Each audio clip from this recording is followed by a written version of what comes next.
विद्यार्थियों, नमस्कार। आज के ऑनलाइन लेक्चर में कक्षा 9 के लिए जो हम चैप्टर 3 शुरू करने जा रहे हैं, निर्देशांक ज्यामिति। तो निर्देशांक ज्यामिति कक्षा 9 के लिए एक नया कॉन्सेप्ट है। इससे पहले 7th 8th में हम क्या पढ़ते थे और उसमें क्या हम इम्प्रूव करके निर्देशांक ज्यामिति पर पहुंचने वाले हैं। तो देखिए, छोटी कक्षाओं के अंदर x बराबर 5 या x बराबर -5, इसको संख्या रेखा के ऊपर हम किस प्रकार निरूपित करते थे। ये हमारे पास संख्या रेखा होती थी। ये 0 मूल बिंदु, 1 2 3 4 5, इस प्रकार बराबर बराबर हम निशान लगाते थे। तो इस तरफ माइनस वाले, -2 -3 -4 और -5। तो ये वाले इन वाले बिंदुओं की ये जो x बराबर 5 है, x बराबर -5 है, तो ये कहां पर हम होंगे, कहां पर ढूंढेंगे। ये हो गया x बराबर -5 और ये क्या हो गया, x बराबर 5। इसी प्रकार और किस तरह से हम इसको निर्धारित कर सकते थे, इस तरह से निर्धारित कर सकते थे। जैसे मान लीजिए कोई बिंदु x बराबर 3 है या y बराबर -2 है y, तो ये 0 1 2 3, -1 -2 -3, तो y बराबर 3, दिस वन, y बराबर -2, दिस वन। तो यहां पर देखिए ये वाली लाइन है, इसको हम बोलते हैं क्षैतिज रेखा, क्षैतिज रेखा या x अक्ष। इसको हम क्या बोलते हैं, ऊर्ध्वाधर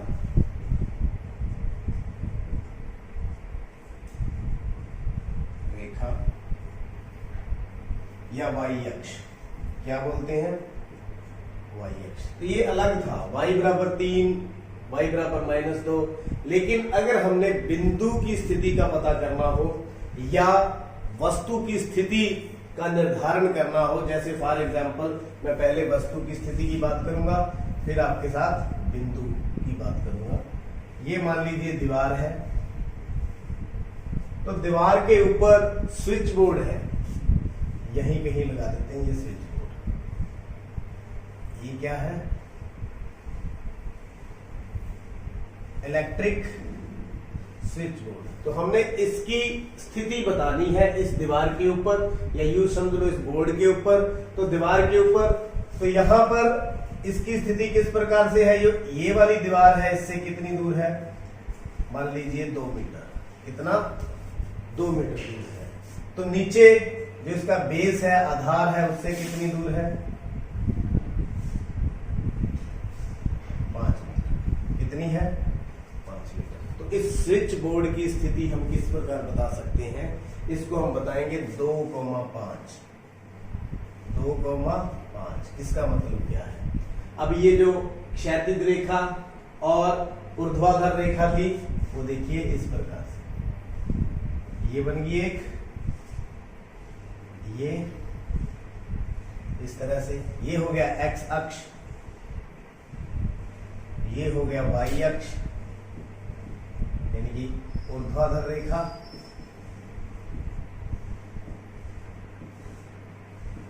ये होगी क्षैतिज रेखा।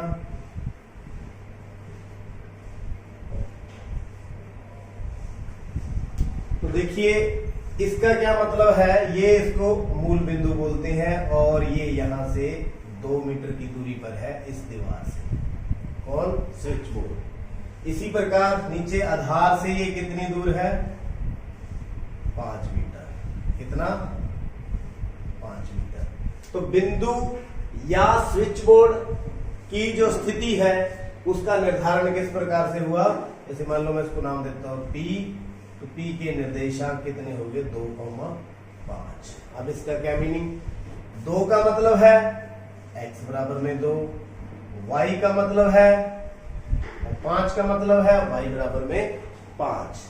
तो जो इसको हम बोलते हैं भुज, इसको क्या बोलते हैं, कोटि, भुज कोटि।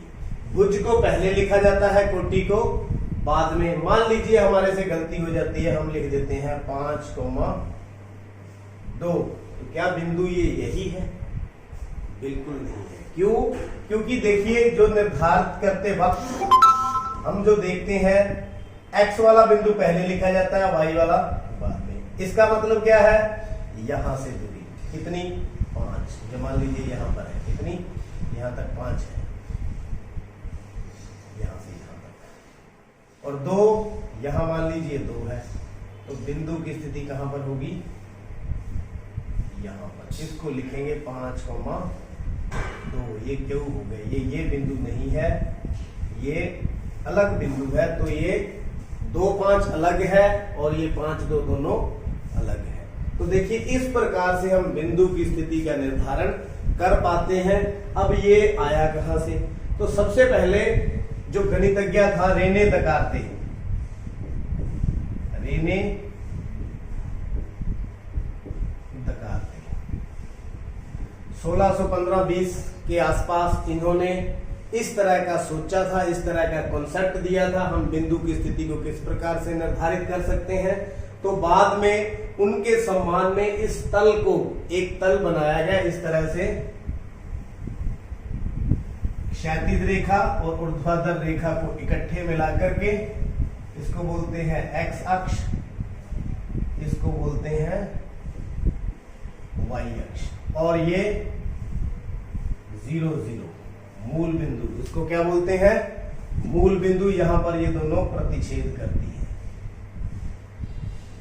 मूल बिंदु। तो इसके अकॉर्डिंग हम बिंदु का निर्धारण करते हैं, और इस तल का नाम क्या है, कार्तीय तल, कार्तीय तल। अब कार्तीय तल इसका नाम क्यों पड़ा, रेने दकार्ते कार्ते, कार्तीय तल। तो रेने दकार्ते के सम्मान में इस तल का नाम रखा गया कार्तीय तल।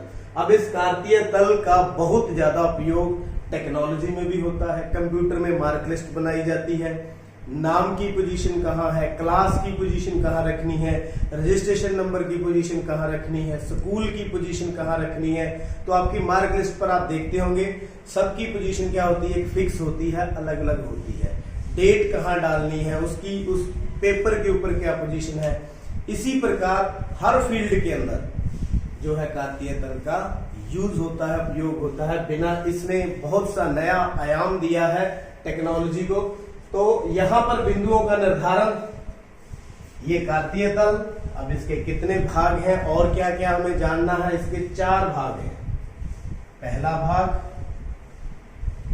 ये दूसरा भाग, ये तीसरा भाग और ये चौथा भाग। तो 4 भागों में बांट दिया। अब 4 भागों के नाम क्या रखेंगे, इसका नाम है प्रथम चतुर्थांश, फर्स्ट क्वाड्रेंट इंग्लिश में, प्रथम चतुर्थांश, द्वितीय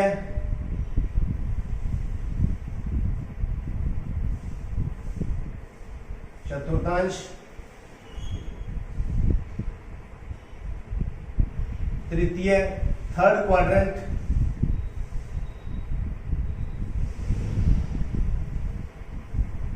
और ये चतुर्थ यानी कि चौथा फोर्थ क्वाड्रेंट।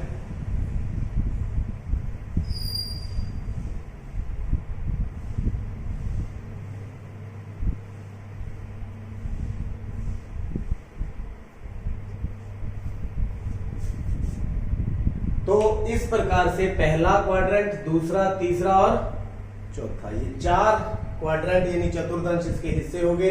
अब बिंदु की स्थिति किस प्रकार से यहां होती है, किस प्रकार से यहां, किस प्रकार से यहां, किस क्वाड्रेंट में कौन सा बिंदु पाया जाता है, अब बात करते हैं हम उसकी।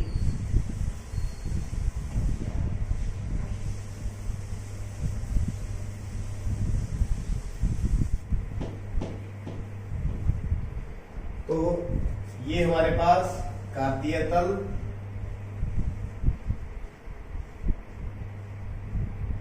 ये मूल बिंदु, इसके कोऑर्डिनेट कितने होते हैं, 0, 0। इसको क्या बोलते हैं, एक्स अक्ष, इसको क्या बोलते हैं वाई अक्ष।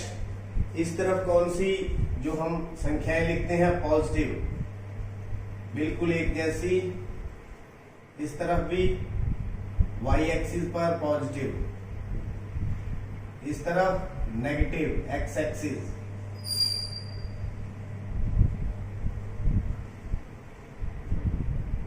इस तरफ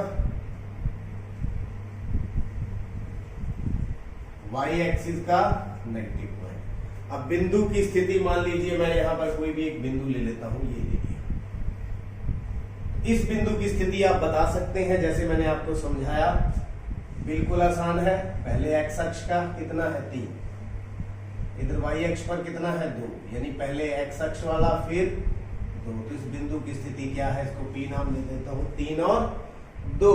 इसकी स्थिति क्या है 3 और 2। एक चीज ध्यान रखनी है, दोनों पॉजिटिव है, दोनों क्या है पॉजिटिव है। तो ये बात आप लोगों ने याद रखनी है। मैं आपको एक टेबल के जरिए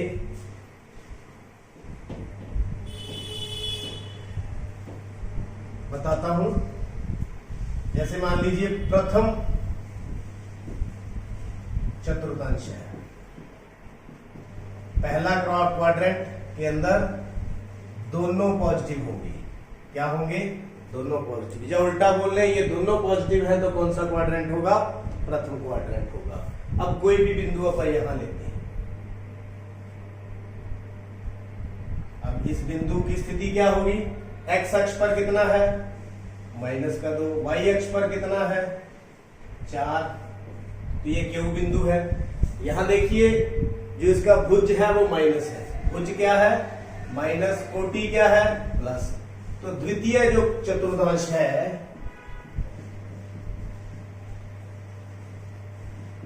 उसके अंदर